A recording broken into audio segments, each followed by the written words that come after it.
Teror bom mengguncang Jakarta. Sekitar pukul 11:05 Kamis kemarin dari kawasan pusat perbelanjaan Sarinah Tamrin terdengar dentuman keras yang menggegerkan publik. Setelah ledakan mengejutkan di pos polisi depan Sarinah, ledakan kembali terdengar beberapa kali, termasuk bom bunuh diri di parkiran Sarinah oleh pelaku teror. Tak lama berselang, aparat gabungan TNI Polri terus berdatangan dan melakukan penyisiran. Peristiwa saling tembak-menembak pun tak terhindarkan, hingga keseluruhan pelaku berhasil dilumpuhkan. Dari keterangan resmi Menko Polhukam dan kepolisian, diketahui bahwa ada sekitar 5 kali ledakan yang menewaskan 7 orang, 5 dari pelaku teror dan 2 warga sipil yang salah satunya merupakan warga negara asing.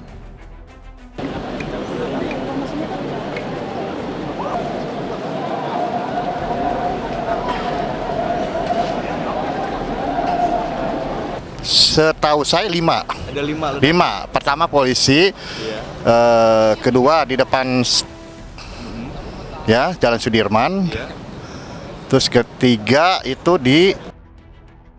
keempat di tempat lain ya, nggak tahu tempat mana. Terus kelimanya ada ledakan nggak begitu nggak begitu besar ya ledakannya tuh gitu. Ada sekitar 10 menit dari kerumunan massa di depan Starbucks itu ada seseorang yang membabi buta menembaki. Yang kita tahu sampai tadi 5 bom yang meledak. Jadi inilah antisipasi kami. Ini ring 1. Ring 1 artinya inilah titik lokasi yang sangat kritikal di Indonesia ini, simbol negara dekat istana gitu ya. Dan maka dari itu selalu ada petugas kami di sini. Ya, maka dari itu alhamdulillah pada waktu terjadi ledakan, anggota langsung dengan sigap melakukan pelumpuhan, jangan tembak-menembak walaupun diri sendiri mereka, pribadi mereka menjadi korban tembak.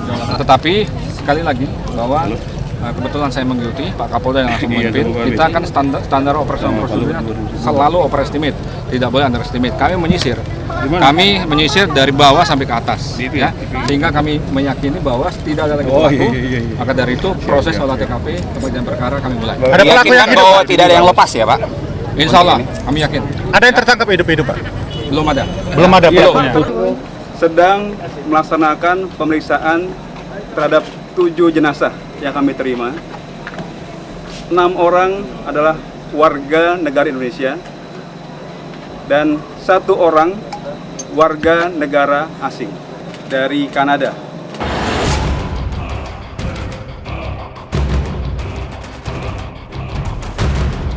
Suasana di sekitaran Tamrin yang biasanya padat oleh kendaraan dan aktivitas publik seketika disterilkan pasca ledakan. Dan akses di sekitar TKP baru dibuka kembali sekitar pukul 3 sore. Pasca kejadian ini, seluruh karyawan yang berada di dalam gedung di sekitaran Sarinah dilarang keluar dengan alasan keamanan. Namun di balik suasana mencekam, muncul kisah-kisah keberanian. Seorang pedagang sate yang tetap berjualan tak lama pasca peristiwa menjadi viral di jagat maya hingga disimbolkan sebagai ikon keberanian warga Jakarta yang tak gentar menghadapi tindakan biadab pelaku teror. Begitu pula dengan seorang driver ojek online yang terlihat menolong salah satu wanita pengendara motor yang diduga terkena serpihan bom dan mengalami luka-luka di bagian kakinya. Kapolri Jenderal Polisi Badrodin Haiti baru saja meninjau lokasi.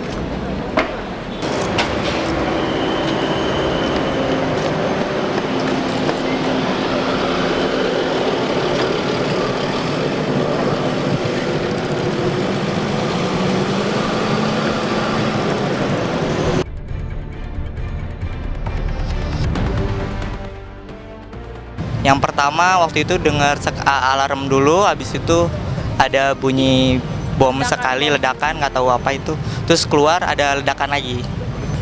Ada kalau yang sisa, Kalau yang masih belum keluar ditahan, nggak boleh keluar dulu.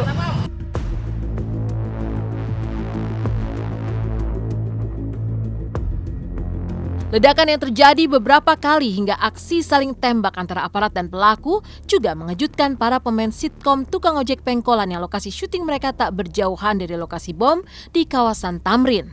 Maka inilah kesaksian pemain dan kru yang sempat mengira bahwa ledakan bom itu adalah sambaran petir hingga akhirnya proses syuting mereka dihentikan. Kebetulan tadi saya syuting di pangkalan ojek. Pas beres tik saya, semua nggak kaget sebetulnya. Disangka ini kan udah gelap mau hujan. Disangka hujan. Duh, kok petirnya seperti ini?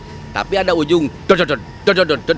Saya kira nggak ngeh ke situ. Tiba-tiba dari sana, wing. Ternyata di sana ramai ada bom. Ya kita break langsung di situ. Saya langsung ke Karangtengah ketemu Babe di sana syuting.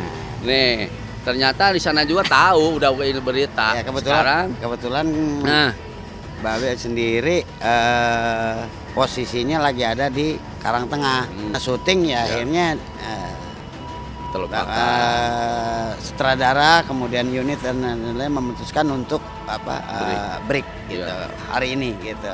Tapi insya Allah lah besok kita udah balik kembali lagi seperti biasa lah. Dengar perkembangan kan juga di suasana di sekitar kejadian katanya sudah mulai kondusif. Jadi semua masuk-masukin. Kan jaraknya nggak berjauhan nih lokasi TOP di Kampung Bali dengan Jalan Tamrin kan gitu.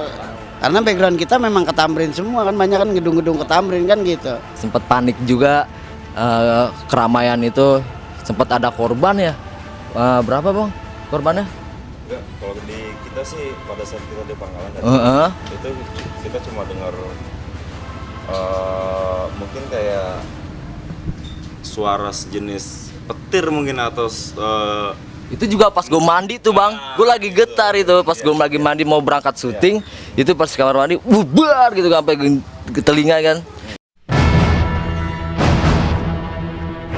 Selain menimbulkan duka mendalam atas berjatuhannya para korban, publik luas termasuk kalangan selebriti juga mengutuk aksi teror yang tak bisa dibenarkan dengan alasan apapun juga. Pasti gue berduka yang sedalam-dalamnya atas jatuhnya korban, prihatin, mengutuk keras, mengecam tindakan-tindakan brutal seperti itu sama sekali tidak bisa ditolerir. Saya turut berduka cita atas korban tidak bersalah yang telah menjadi korban dari atas perbuatan biadab ini.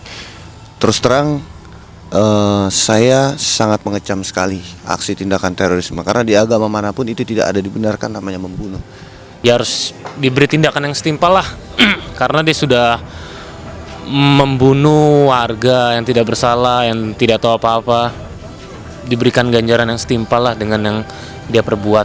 Dihukumin aja lah biar jerak. Iya, habis nyebelin, jahat gitu ya kayaknya ya. Salah apa coba gitu. Dia kalau mau ngacak-ngacak, jangan ngacak-ngacak orang dong gitu. Sebel deh, nggak tahu aku sebel pokoknya. Ya pastinya saya pribadi menolak sekali, menolak dengan keras. Jangan sampai terjadi lagi aksi seperti ini, aksi kekerasan, mau mengatasnamakan apapun, jangan sampai terjadi lagi. Meningkatkan kewaspadaan perlu ya, tiap hari, setiap saat lah gitu ya. Kalau ada gerak-gerakan orang mencurigakan di lingkungan kita, laporkan ke aparat keamanan. Tapi tidak usah ketakutan yang berlebihan juga, dan tidak usah juga misalnya memanas-manaskan situasi.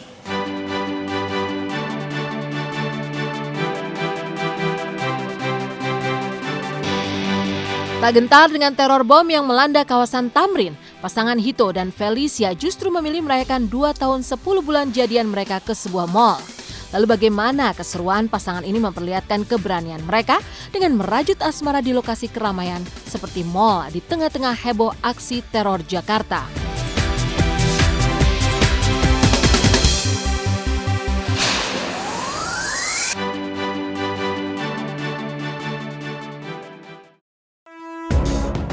Selamat pagi pemirsa, kembali lagi bersama saya Mila Rahmawati. Tak gentar dengan tragedi bom yang dikecam publik luas, pasangan Hito dan Felicia rayakan anniversary dengan mengunjungi mall, pusat keramaian yang justru banyak dihindari orang. Lalu seperti apa mereka merayakan 2 tahun 10 bulan masa berpacaran mereka? Lantas seperti apa aksi gila-gilaan Hito dan Feli menikmati berbagai permainan? Lalu apa yang membuat bintang anak jalanan ini tak ciut nyali mereka dengan tragedi bom yang terjadi di kawasan Tamrin?